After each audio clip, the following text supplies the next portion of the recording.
What is up, everybody? I got some pitching highlights from you from yesterday's wild card games, where amazingly every team clinched. But before I get to those highlights, make sure to hit that subscribe button. This way you'll never miss out on any great content during the postseason and during the offseason. I have a bunch of great interviews coming up. So hit that subscribe button, and without further ado, here are my filthiest pitches from yesterday's wild card games. I'm going to start with Aaron Nola, who had 3 Ks in 7 innings, giving up no runs and only 3 hits, and walked only 1 hitter.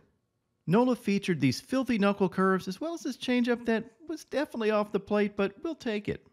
A really good effort by Nola. He seemed to rise to the occasion following Zach Wheeler in a big game. And with Nola pitching well, that Wheeler-Nola combination can carry you a long way. He outdueled Braxton Garrett, who had 5 Ks in 3 innings, giving up 2 runs on 3 hits. Despite only going 3 innings, Garrett's stuff looked nasty with these 4-seam fastballs, 2-seamers, and sliders. Even though he doesn't throw flames, I'm a big fan of Garrett's stuff, and he should be an important part of the rotation next year. Zac Gallen had 4 Ks in 6 innings, giving up 2 runs on 5 hits. Gallen picked up Ks on his fastballs and knuckle curves. But honestly, I really didn't think he had anywhere close to his best stuff, and even though he struggled, he kept his team in the game, which is the mark of a stud pitcher. You don't just judge a pitcher by how he pitches when he has his best stuff, but how he battles when he doesn't. Here's an overlay of Gallen's fastball knuckle curve, and you see later in the game when he was landing that knuckle curve, it makes it really tough for hitters. And it shows you why he had nearly a 41% whiff rate on the season on his knuckle curve. Gallen faced Freddie Peralta, who started out the game looking dominant, ended up with 5 strikeouts in 5 innings, giving up 4 runs. For a while, it looked like Peralta was going to outduel Gallen, thanks to his fastballs, including these painted fastballs that were up to 98 miles an hour, as well as these nasty sliders. But Peralta really struggled in the 6th inning, and that was all she wrote. Sonny Gray was typical brilliant Sonny Gray yesterday with 6 strikeouts and 5 scoreless innings, giving up 5 hits. He had this painted fastball and these sweepers, and also messed with timing. That leg hang or multiple leg pumps helps Gray create multiple pitches out of the same pitch, because the hitter not only has to deal with the pitch, but also the timing of the pitch. And pitching is all about upsetting timing. The biggest play of the game came on this pickoff, with runners on 2nd and 3rd, 2 outs, and a 3-2 count.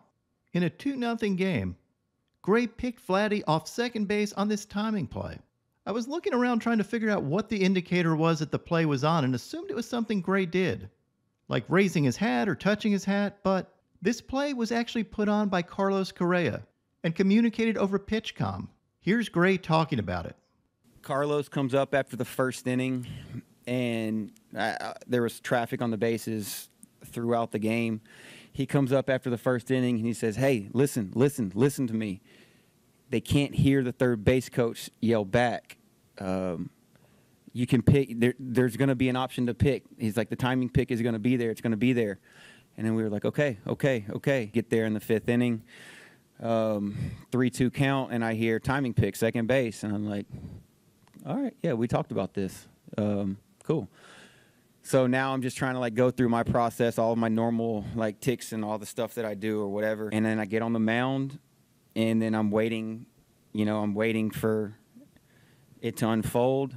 I turn, and when I turn, I see Carlos at the bag, and I see Vladdy off the bag a decent amount. So I turn, give the ball to Carlos. Carlos catches it, makes an incredible tag, goes at it, makes and we get him out. And from my understanding, asking after the fact, I said, "Who you put that on? Did you put that on?" "Yeah, that away." And he said, "No, Carlos put that on." And I said, "No," cuss word. So for him to have the awareness earlier in the game to say, "Hey, this is an option. This is there for us," and then in a moment like that, to have the awareness to relay it from shortstop to the dugout, and the dugout to relay it into the pitch comms. For me, it was just about executing a play. But for him to have that awareness is what makes him special. Timing pick second base. Timing pick second base. Gray faced Jose Barrios, who looked outstanding with 5 strikeouts in 3 innings, giving up 1 run and only 1 walk.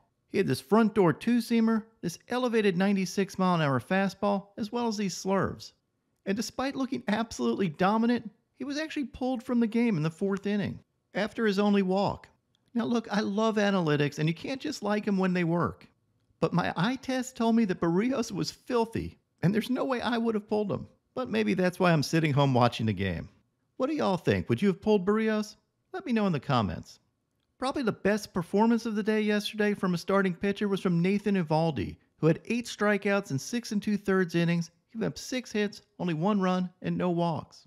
I thought Nasty Nate's command was outstanding yesterday. He painted with these fastballs, which helped set up all of his other pitches, and allowed him to dominate with his mix of curveballs and splitters. Here's a breakdown of Eovaldi's pitches yesterday, which gives you a good look at his pitch mix. Nasty Nate is a big game pitcher, and he did what big game pitchers do. He outdueled Zach Eflin, who had 3 Ks in 5 innings, giving up 4 earned runs, and had this 2-seamer, cutter, and sweeper. Now onto my filthiest relievers. Jimmy Garcia had these fastballs. Jordan Romano had this wicked slider. Brock Stewart had these heaters. Andrew Salfrank is a rookie who got called up in September and got out of this bases-loaded situation. Honestly, I was watching going, why are they putting a rookie in this situation? But Salfrank proved exactly why. Just a fantastic job. Caleb Thielbar helped induce this big double play. There's 1. There's 2. It's a double play. Jose Leclerc had this wicked slider and cheese at the knees. David Robertson did give up 2 runs, but also picked up 4 Ks on these cutters, knuckle curves, and picked up a sword. Paul Sewald had these nasty sweepers. Here it comes. Swing and a miss. Trevor Megill looked like a monster out there with these overpowering fastballs up to 102 miles an hour and these hammer curveballs. Just pure domination. Orion Kerkering had this ridiculous slider. Look at the movement on this. This thing broke 15 inches at 88 miles an hour and had over 3,000 RPMs. And here it is overlaid with his 2-seamer. Good freaking luck. I love Kerkering's stuff and look for him to be an X factor this postseason. And my filthiest reliever of the day was Jhoan Duran. Look at this ungodly stuff from Duran.